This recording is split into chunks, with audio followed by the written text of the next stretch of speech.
kapanda, magluluto naman tayo ng braised pork belly. Ayan. Dalawang binili ko guys.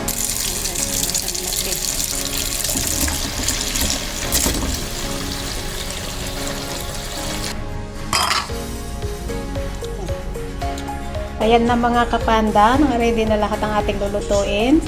Braised pork belly, ayan. So, kailangan natin ng sibuyas. Medyo malalaki yung hiwa ko guys. Tapos yung bawang. Hindi ko na tinadtad, ganyan lang. Tapos yung pork belly na nahiwa-hiwa na natin. At saka yung itlog na ilalaga natin guys. Ayan. So, tatlo lang guys kasi tag-isa kami. Ayan. O, diba? Siyempre yung gagamitan natin ng oyster sauce at saka dark soy sauce. Ayan. Yun lang. Taga, luto na po tayo. Wala, hindi ako marunong magluto guys, pero charorots lang yan. Yan mga kani-ani. Boil ko na yung itlog. Itlog. May 3 itlog akong nilaga. Charorots. Tayo ng pork belly.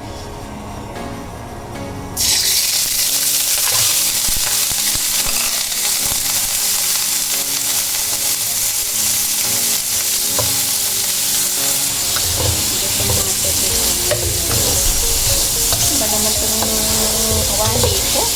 Nagalap. Gusto yatang sumayaw. Set aside muna natin guys. Set aside muna. Sumayaw tayo ng guys.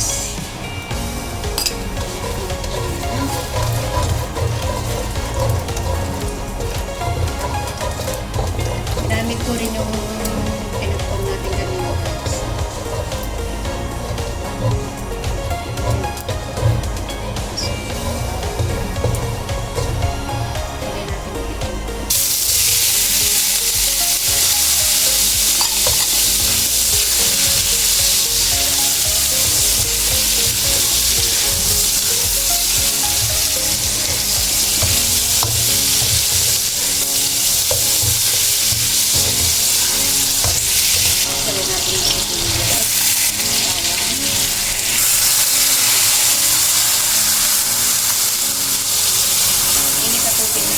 Guys, bilis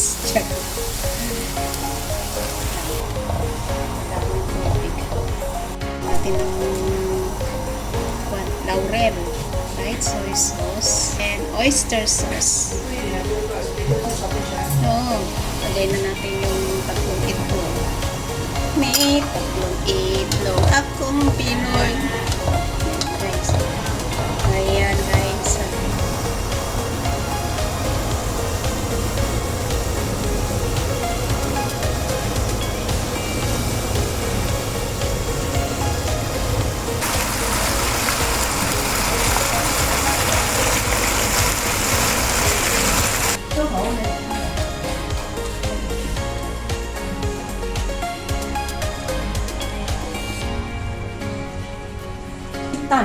Ayan guys, thanks for watching everyone. Maraming po salamat sa ating silent viewers, members, super chatter, OYT team supporters, OFW live po sa papasugod sa ating premiere during the day and the night. Maraming po salamat and God bless. Chup chup, ingat. Hungry. Yan lang natira sa braised belly natin guys. Laurel, bawang, wala na. Masarap kasi.